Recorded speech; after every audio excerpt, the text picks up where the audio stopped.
All right. Hello, Contractor Pros, and welcome to the Battle Plan Marketing Podcast, episode number 20.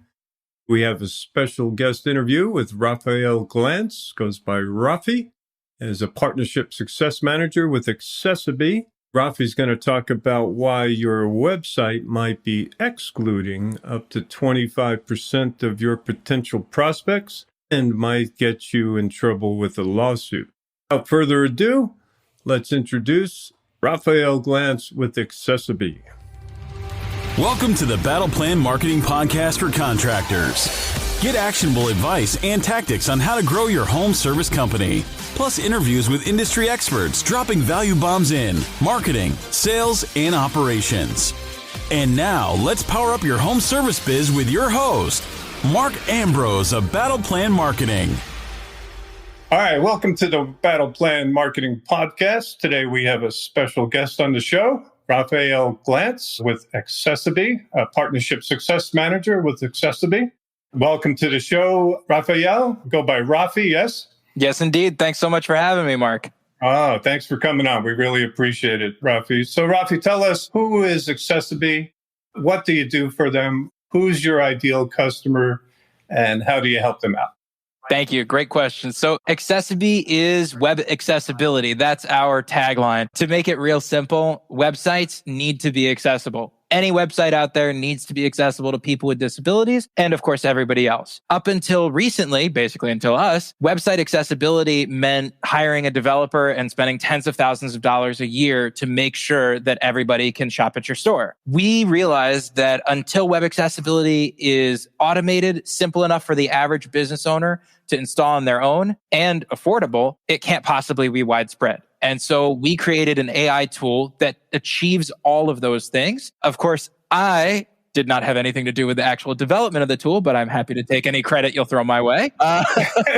Sure. But our ideal customer is really anybody who has a website. You know, everybody needs to be accessible legally, but it's also a moral imperative. Obviously, people who have disabilities deserve equal access. And on top of that, it's the right thing to do for your pocket. According to the CDC, 26% of American adults live with a disability. And aside from the fact that that's a population that deserves access, they're a population with money in their pocket. Their money's still green. There are studies that show that the US population of people with disabilities has over $490 billion a year in disposable income. That's not a small amount of money. It makes business sense to go after that population, and it makes moral sense too. Yes. You know, I was blown away. I saw those statistics, 61 million Americans classified with a disability. As you said, 26%. So 1 out of 4 people in the country. Yeah. And then I dove a little into the CDC stats last night. It said 6% have great difficulty hearing or are deaf. Almost 5% great difficulty seeing or are blind. And then almost 17% have some sort of mobility issues, either legs, arms, hands, whatever. So how does accessiBe make the website accessible to these people? How does it become different? Awesome. So there's a couple of different ways, but the bottom line is that we allow for customization based on what the user needs. So when you build a website in an accessible way from the get-go, you build it the same for everybody on the source code. We have a tool that works only on the session. So when somebody comes into your website and they need an adjustment, let's say for a screen reader, so somebody who's blind or severely dyslexic is not able to read or see what's on your screen. And so they'll use a technology called a screen reader that reads out the content to them that's on the screen. For a website to work with a screen reader properly, you need to make certain adjustments. The tab order, for instance, needs to be adjusted so that it makes sense for somebody who's only hearing it and not seeing it. You also, if you have any images on your website, you need to have alternative text, which is just text that describes what the image is to somebody who can't see it. Most people, most websites don't do that. They don't have that. And so accessiBe is able to inject that automatically on the session for whoever needs it. In fact, accessiBe automatically detects assistive technologies of all kinds active on people's computers. And when you enter a website with accessiBe using assistive technology, we'll automatically send you a notification if it's with a screen reader via voice note, if it's a Braille reader in Braille text, and with other systems in other ways. Hey, you've entered an accessible website. Please hit Alt-1 to turn on accessible mode, or whatever the macros may be. I'll also add that one of the pieces of feedback we got relatively early on in our journey was, hey, your macros are great, but there are already shortcuts that we use. Can you integrate with those shortcuts? And so we did. Because if somebody who hasn't ever used accessiBe before, but does use a screen reader or other assistive technology comes into one of those websites, they're usually going to try their shortcuts immediately. Because these people, usually there's no cognitive impairment. These people are just as smart as you and me, probably much smarter, because I'm not that... Not exactly up there with the Nobel Prize voice. Me neither. I'm not claiming any pedestalization here either. Exactly. So they know that they're coming into a website. They want to make it accessible for themselves, and they're going to try whatever they're already familiar with. So we made sure to work with all of those existing shortcuts so that whoever comes into a website with accessiBe will be able to easily implement whatever changes they need to make the website usable for them. I will also add that accessiBe, the adjustments we make, they're not just for people with disabilities. It's also for people who may be aging into a disability and don't consider themselves to have one, or for people who speak English as a second language or a third language. Their money's green too. Like, we have an online dictionary. So if somebody who came from Finland is in California and you're having a Black Friday sale, they probably never heard of Black Friday. So they can put that in the search bar and understand why there's a sale, and then they'll succeed. My grandmother, for instance, loved online shopping before she passed away. And I can tell you that if she didn't have the best eyesight. If she'd had accessiBe on the websites she was shopping on, I would have had even less of an inheritance. So there you go. Yeah, that's awesome. And it is a little, so I have it on my site, obviously, and we're, talking to our clients about it as well. Because it is also the law, correct? That the American Disabilities Act, yes. And there is another one out there, WCAG. Can you talk about that a little bit? I don't want to dive too deep into it because the law stuff's kind of boring. But yes. But it is required, right? So if I own a brick and mortar store that is open to the public in the USA, I am subject to the laws of the American Disabilities Act, right? So off the top of my head, the door probably needs to be wide enough for a wheelchair, maybe a hands-free door. The bathroom has to have, wheelchair accessibility and stuff like that, right? So my building needs to. It makes sense that also that my website would need to. Exactly. And so to touch on the laws real quick without getting too boring about it, you have the ADA, which is the Americans with Disabilities Act, as you said, and then you have Section 508, which is an earlier law that refers to accessibility, but really applies to organizations that get government funding. Now, one thing that I'll point out is pretty much everybody gets government funding now through PPP. So if you got the PPP, you do need to comply. That is...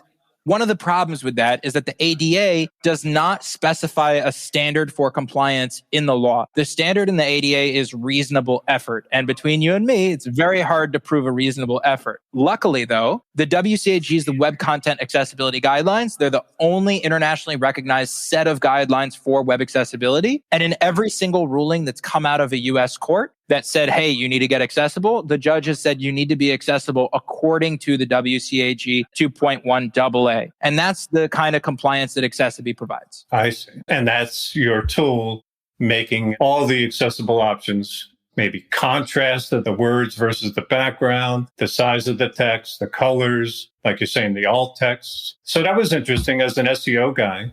You to read the file name of the image and insert alt text? Yeah, so accessiBe will automatically put in alt text if you don't have any in there already. Now, we did a research paper a while back. We scanned more than 10 million web pages, and we found that about 52%, if I'm not mistaken, of images online have alt texts. And we believe that that's not really for accessibility. It's really for SEO, because most of those alt texts are just a bunch of keywords. Real alt texts for accessibility need to describe the image. They don't need to be super long because, again, remember that somebody who's using a screen reader is usually well aware that they're searching for what they're searching for. And let's say it's a clothing website, right? And your alt text is woman wearing blue denim jeans or something. The person who's looking at that, not looking at that image, but hearing that image with their screen reader, they already know that they're shopping for clothes. They know that the title is jeans already, and they know the price and they know everything else. And so you don't need to give them 2 paragraphs about what kind of rivet the jean has, but you just need to let them know what's in the picture so that they can move on. And I'll add one last thing about screen readers. I speak relatively quickly. A screen reader generally speaks at about 3 times my normal speaking speed.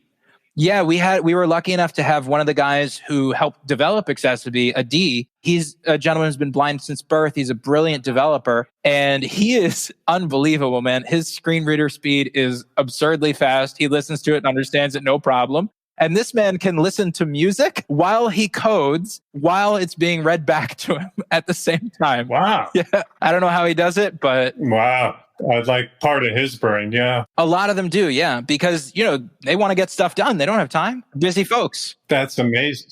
So they listen 3 times our speed. Yeah. I guess so. We all turn to YouTube at 1.5, 2 times, right? Or whatever. I get it. That's interesting. So that's a internationally recognized guidelines to make your site accessible. And I saw that on my site, we installed it, and it's just a little icon down there. Lower left, or you could place it, I guess, wherever you want. And they click on it and it gives them all the options. Or their screen reader is identifying that it's there. Is that correct? They don't need to click on the button, right? Because maybe they can't see. If it's a visually impaired person, they can't see it. So their screen reader is picking up your interface, correct? Exactly. So whenever somebody who's using an assistive technology comes in, we'll send them a relevant notification. So a screen reader, it's a voice note. Hey, you've entered an accessible website. Here's how to turn on accessibility mode. But there's also a lot of people out there who they might just have a small visual impairment or something. And when they go into websites now, they just look for that little icon and then they'll go into the icon and turn on the adjustments they need. That's awesome. I find it very handy. I was in there messing around, so it's pretty cool. It's super convenient. It really is. And I feel really good that I'm serving that community. So we can take those numbers. Let me grab those again. So we got 26. 1 out of 4 Americans have some sort of disability. 10% are hearing or seeing impaired. So as a business owner, if I'm not serving these people, I've automatically eliminated 10% or more, maybe 20% of my prospects from communicating with my website, which is absurd, right? We're out there advertising, marketing. We're doing all this stuff to attract prospects, and we unwittingly are shutting out a huge percentage of people with a very large, as you've already noted, disposable income. Yes, but I think what you just said unknowingly is a super, super important point that, it's not through malice. I've never spoken to a business owner who was like, you know what? I hate people who have disabilities. I don't want to work with them and this. That's never come up. It's really, we've had literally more than 4,000 business owners come to us with lawsuits in hand that their process is literally, hey, I've never heard that my website needs to be accessible before until I got this lawsuit. We searched online for what to do. We found your service. What do we do? Is this the law? Are they trying to just get money out of us? What's the story? And it's never from a malicious place, never from a place that we don't care about people with disabilities. It's always just, we've never heard of this before. And it's entirely legitimate. Unless you're in the hotels or restaurant industry or somewhere where you'd really had to deal with physical ADA regulations in the past, it's not something most people consider. So luckily, we've been able. Yeah. Sorry, I was going to say, even then, like if you run at a hotel or somewhere, a lot of public coming in and out, you still, I think, because everybody I've talked to in the last couple of weeks are like, oh, wow, I never considered, my website that it's not being seen by everybody, that there's different classifications of people who cannot access my website. So you're right. It's never out of malice. It's 100% out of just not knowing, not being aware. Heck, I wasn't aware until a few months ago. And I'm in the business, not in the, accessibility business, but I'm in the website, SEO, marketing. I should have known that already. Maybe, but then, you start looking into what your actual options are to become accessible. And like I said at the very beginning, until accessiBe came around, there really was no option for a small business to become accessible that wouldn't put them out of business. Right. Frank's Pizza on the corner cannot afford $10,000 for their website. One of our founders' close friends owned a restaurant in Israel, got sued for web accessibility, and was told that the cost to make his website accessible would be, I think it was almost $10,000. He shut down the restaurant's website and operated from Instagram because they couldn't afford it. It would have put them out of business. Oh, that's terrible. Yeah. See, that's not good either, right? So, thankfully, you and your team created a solution to it. And you are the leader in the industry, right? accessiBe, as far as I could tell, a little research I did, you say it got a little competitors, but I could just tell by their sites alone that they didn't measure up. I don't disparage competitors. I make that a policy, but I will say that I'm very, very, very proud to have continued to work here and seen the incredible growth. I was lucky enough to be the employee number 8, and we are almost at 100 employees. Wow. Yeah, when I joined almost 2 years ago now, we had, I believe it was 3,000 websites using accessiBe in the United States. And now we are almost at 150,000, I think. So it's an unbelievable growth. And it's also just a privilege to be able to actually help people, both the business owners and the people with disabilities. Because I'll tell you a really brief story just to touch on what these lawsuits can look like. Yeah, that was my next question.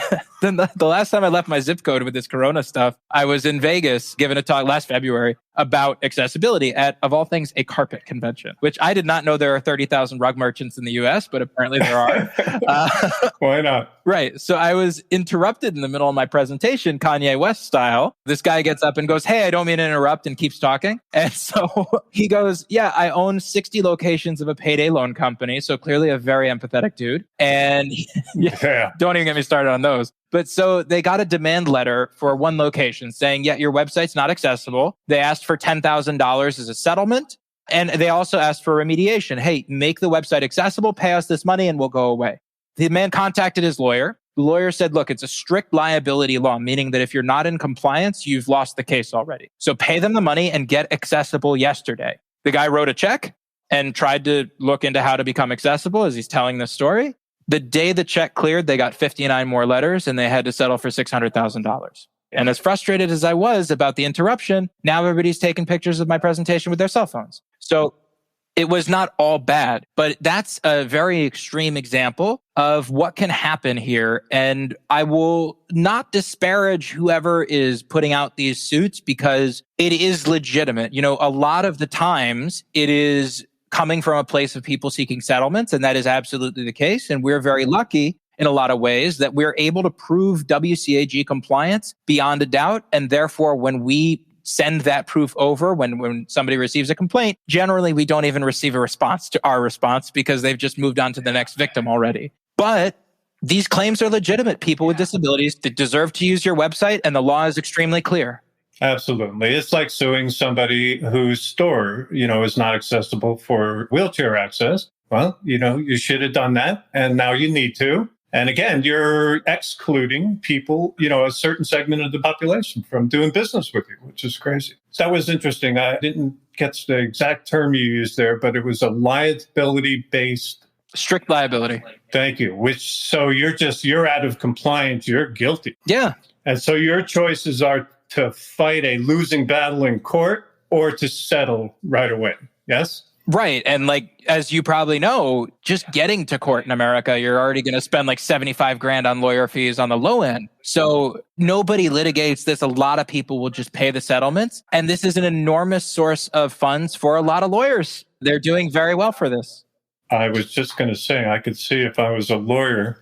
And yeah, they're probably motivated. So, some of them motivated by money, some of them motivated by doing the right thing, right? Absolutely. Helping a disadvantaged population get their voice heard and get businesses to comply to be able to do business with them. Plain and simple. Right.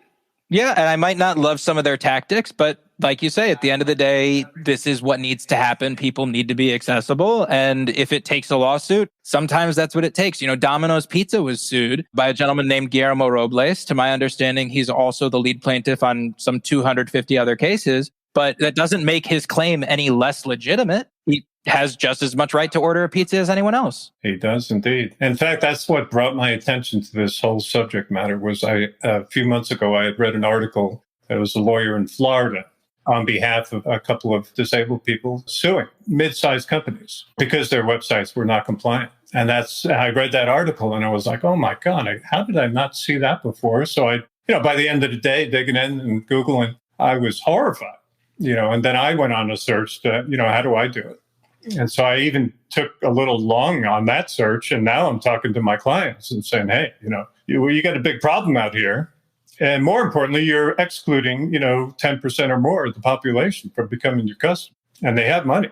They have lots of money. What was that figure again? Throw that out. $490 billion a year in disposable income.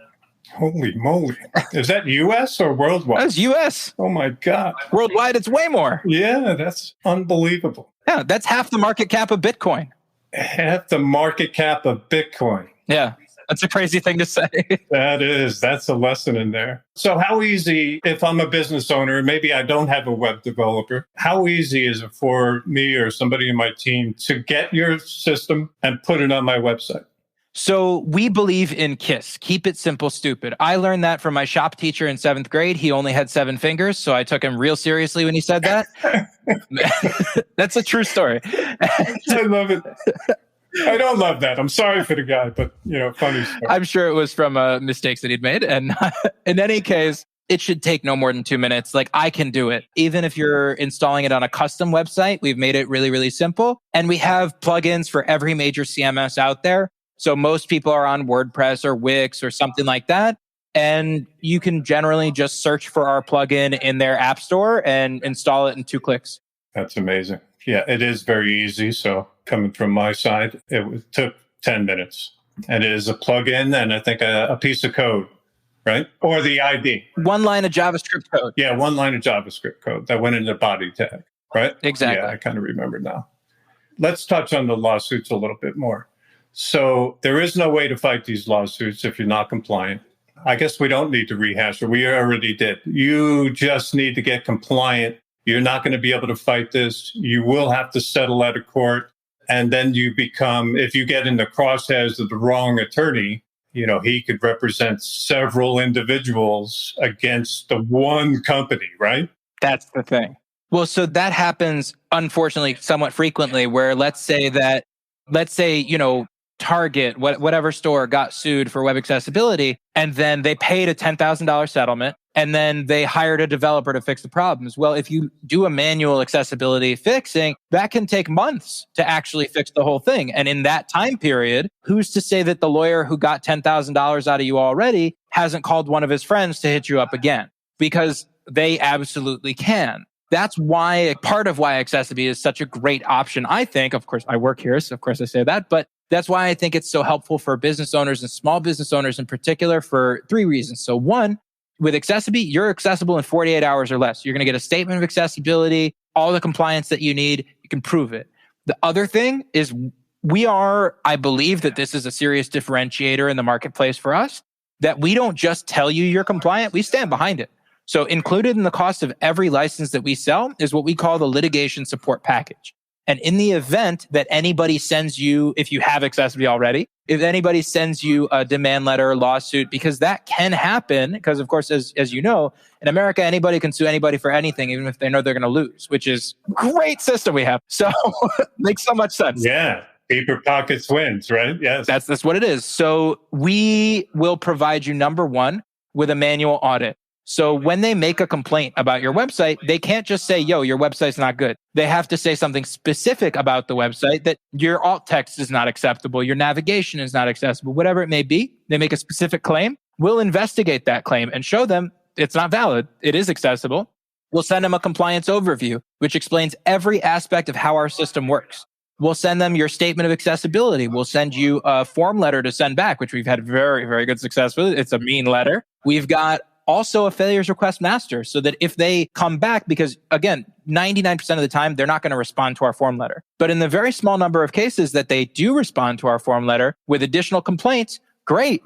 If you found a legitimate problem, we want to investigate that problem and resolve that problem immediately. So we take this very seriously. Like I said, it's at no additional cost. There's no hidden fees for it. And we've helped literally more than 4,500 of our clients make these kind of issues go away. The last thing I'll say is if you get a demand letter, even if you don't have accessiBe yet, in almost every state, they have to give you at least 2 weeks to remediate the problems before they can ask for money. So because accessiBe makes your website accessible in 48 hours or less, if you come to us within 10 days of getting that letter, a lot of times we can help you ensure that you're not going to have a financial settlement from it. and that you're going to be able to just prove compliance and say, hey, thank you for bringing this to our attention. We've resolved the issue.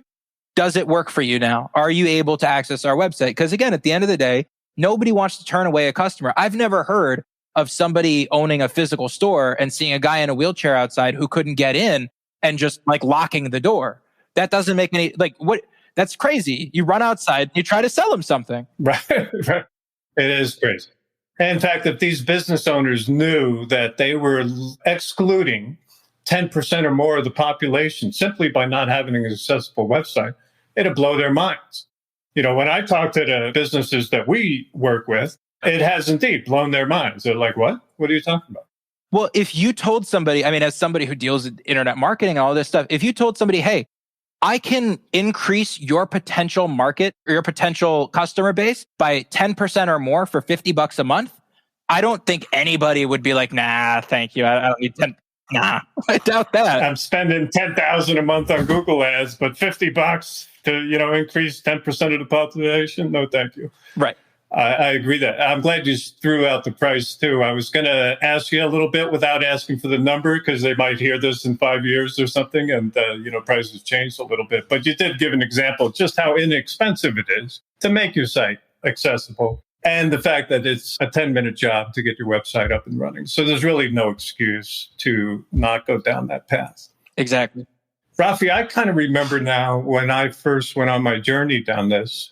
Correct me if I'm wrong. I might be wrong. I think I went to your website and plugged in my URL because you offered a free accessibility report to see how well my website without your system on it was compliant. And it was horrifying.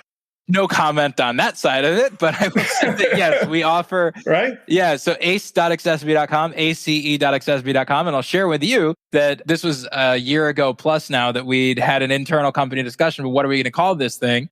I went with Ace because it's one of my favorite characters from anime. And it's also was originally meant to stand for Automated Compliance Expert. But now it really is just Ace. It provides you a full scan of your website. It gives you a 10-page downloadable report on how accessible that website is. And you can do it as many times as you want. It's totally free on as many websites as you want. And it's a really, really helpful tool for a lot of people. Generally, it'll scan just the page that you're putting in there. But to put that in perspective, even if you have most websites, particularly for contractors and things like that, they're relatively small. You're not going to have more than 100 pages generally. And even if it takes you 20 minutes to scan all those pages, an hour, as frustrating as that might seem, if you wanted a manual accessibility audit, the average price in the marketplace is $100 a page. One of our competitors, who I won't name because it's just not relevant, charges $200 a page, and I know that many people have paid it. So if you have a 100-page website, you're paying them $20,000 to tell you what the problems are and not fix them. Crazy. Yeah, that's insane. I do remember. So thank you. So it's ace.accessibe.com. Exactly. And go get your free report and be sitting down when you read it, because it was rather shocking and embarrassing for me, actually, being in the marketing field. Man, that was really awesome, really informative. It's not at the top 10 things any of our audience or anybody on the planet really wants to listen to or talk about, really, but extremely important. And again, if you're spending money and you're looking for clients, you're probably Mr. Business Owner, Miss Business Owner. You're excluding 10% or more of the population unknowingly. So for $50 a month, you can correct that problem and feel good about presenting to everybody in the country, in the world, for that matter. Everybody's accessing your website. Rafi, anything I didn't ask, being on the wrong side of this information, that I should have? I don't think so. I think we covered all the really important points. I think that there's a lot of questions that people will end up having. And of course, I'm very happy to field any of those. We have an email address, success@accessiBe.com, if anybody wants to send questions there. We also have a great live chat on our website. So if you want to talk to any of the faces in the little bubble, you can do that. And they're all very friendly. Excellent. And is the website also ace.accessibility.com or accessiBe.com? Yeah, web accessibility is accessiBe. Yes, thank you. So it's just accessiBe.com. That's what I thought. Okay, so the report, the free report at ace.accessiBe.com and your website itself at accessiBe.com. a very accessible website, by the way. We also offer free trials.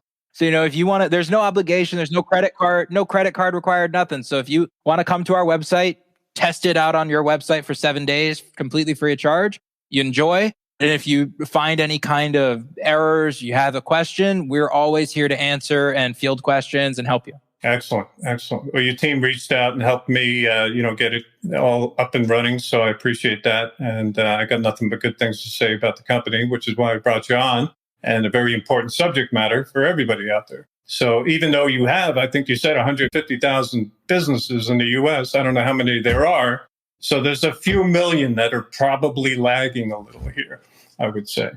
There's actually something called the accessibility gap that we're talking more about now because I love the idea of NLP. I come from a sales background. So this neuro-linguistic programming, how people think, I work a lot with reframing. So just trying to, in a positive way, frame things differently for people so that they can see it from the right perspective. And there's a well-intentioned debate going on right now in the web accessibility world between the people who believe, like us, that automation and customization is the best way to make sure that the widest range of people can access websites, and the people who believe that manual work is the best way to go. And I will not disparage people who do manual work because I think that they work really hard for a good cause. But like we said before, 26% of Americans have disabilities, 20% of people worldwide have a disability. Less than 2% of all the websites are accessible to them. There's 350 million websites right now in the US, and almost all of them are not accessible to people with disabilities.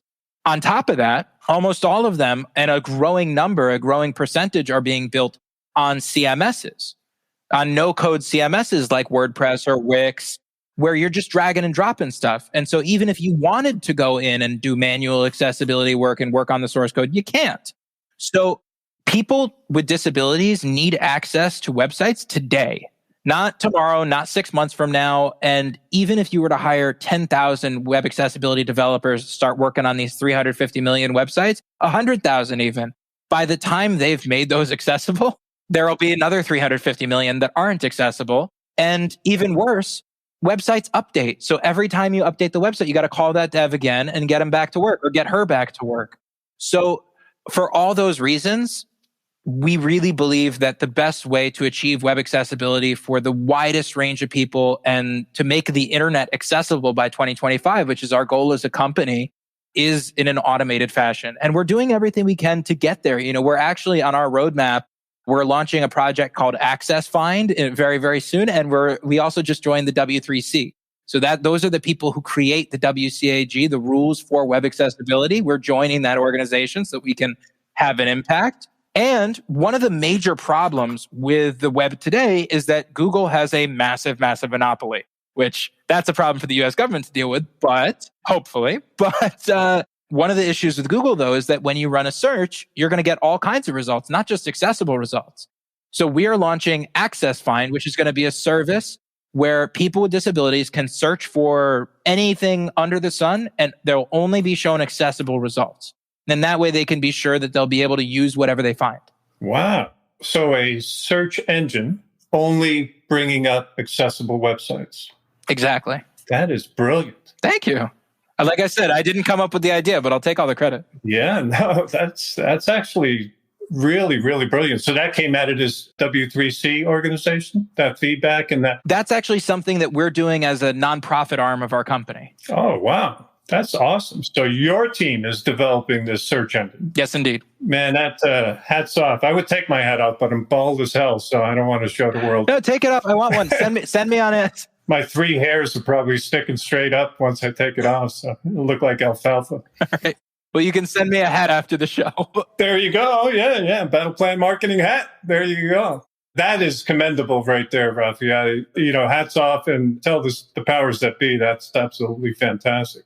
And I think you also are like, well, either that search engine will become a dominant player in the world, certainly a dominant player in the accessibility world, but you just sort of sparked a neuron saying the way to make this really happen on a large scale is for the Googles of the world to get involved and say, this is now a part of our quality guidelines for websites. Just like you need to have SSL or it needs to be mobile ready. So somebody from your team, hopefully working people from Google and Bing and try to make that a push, because it is an inexpensive way. Your solution is an inexpensive way. And I agree, you're not going to get 350 million websites hard coded. So automation is the only answer. Maybe a large corporation wants to hire developers and hand code. That's a possibility. But for the rest of us in the real world, automation is how we're going to get there. It's got to be simple. So the friction to getting there needs to be the least amount possible. And you guys have done that. The cost is very minimal, and the time to get it on and install it is as well. So, you've achieved that. So, yeah, I would like to see Google get behind this also now. So would we. I do think that there's going to be, like you say, like similar to SSL, that if your website is not accessible in the future, you'll probably be deranked. Right. That's all that's required. And that'll get everybody doing. That'll get all the developers, SEO guys and gals out there pushing it. Because right now it sounds like being a lawyer in this field is a gold mine. No comment. Hopefully there's no lawyers watching. We didn't give any of them any great ideas. Rafi, you've been awesome. The information that I think is extremely valuable for our audience. So thank you for your time and your expertise and your personality and sharing with our audience. Thank you, Rafi. Thanks for having me. It was really, really nice to be here. Yeah, same here. And thanks to our listeners for sharing your time with us. We hope you like what you heard. Please rate, review, and subscribe to our podcast so you get notified of future episodes. Feel free to share this episode on your social media, and we'll see you all in the next episode. Good luck out there and create a great day. Thanks for listening to the Battle Plan Marketing Podcast. To power up your home service business, for show notes, visit battleplanmarketing/podcast. If you enjoyed our show, please share it on social. Until next time.